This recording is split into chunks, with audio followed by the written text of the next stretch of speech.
Exactly, this is one extraordinary thing about topographic intervals. Their travel distances mostly are totally different than the pitch. I'll take an example from the Haydn C major concerto. There's a well-known scale at the end of the first solo.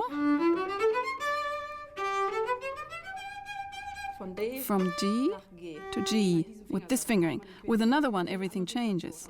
Now watch this fingering. What do you hear? A fifth. But the travel distance needed to get there is far from a fifth. Instead, the note played at first has to prepare the new position, and where does it have to go? Right there, to the C. If these two have learned to keep their octave position while traveling, yes, then I'm on my place. As you see, the topographic journey covers not a fifth, but just a second. So the spot isn't so difficult after all. Students often look at me like a deer in headlights. Say, what? Hit the fifth down with my thumb? I'll never be able to do it. But it's not a fifth. The audible interval is one, but the journey is much smaller. What a relief. Oh, I want that fish. He takes his fishing pole, throws out the line, and that's the scale going up. When you get to the top note, the fish bites and the line quickly goes with the fish struggling on the other end. That's the place where the glissando makes its way all the way down. The way he performed his little story, everybody there was cracking up laughing because of the vivid picture he had created. The string crossings have to be executed with a very flexible wrist, working with very nimble movements, coordinating wrist and fingers and forearm. Like a well-oiled machinery is moving counterclockwise. After the second note, the bow always has to fly off the string. Practice it with accents at first to develop a feeling for this. I'll demonstrate.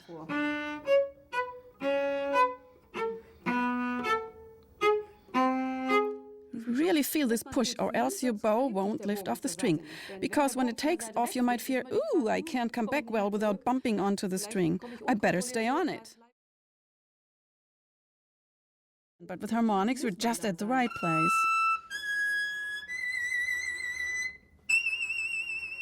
Like a little dagger thrust. Dolchstoß am Ende.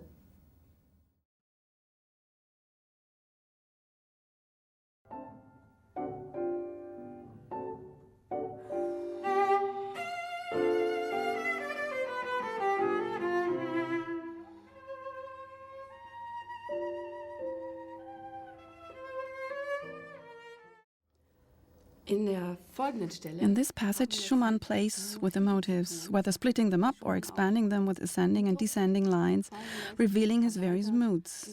The basic feeling here is totally different than at the end of the first solo. It's very lyrical with some sadness in the melody, but it's a good kind of sad.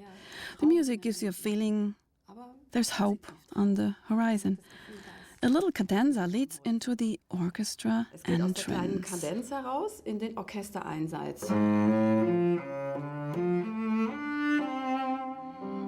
You have to make sure here that you anticipate the entrance of the horn. If you and you phrase like this, the horn will come in for no reason and probably late as well. You have to invite the conductor and the orchestra players to come on board with you.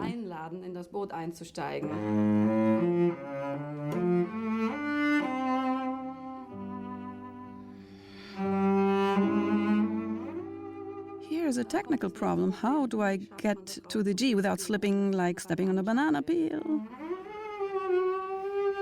I hear that a lot with the thumb hitchhiking over here, aimless and disoriented. You're facing a bow change plus a position change. Decide what kind of shift you'll use, how you'll shape it, what does the thumb, where is its anchorage. I think a nicely soft anticipated shift is beautiful, like starting anticipated and just before the arrival changing to a delayed shift. Again, only the trilling finger can prepare for this by using its dynamic upward lifting motion. And right there's a risk for the trilling finger to gradually get stuck on the string when the muscles start fatiguing during a series of trills, like this.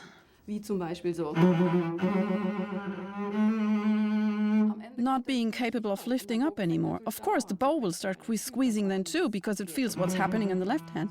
So before the next note comes, it really has to kick into the air and take a breath by using an upwards impulse. You have to do this quite purposely. It doesn't happen by itself. It's just like lifting your legs. Lifting them is something totally different than letting them fall.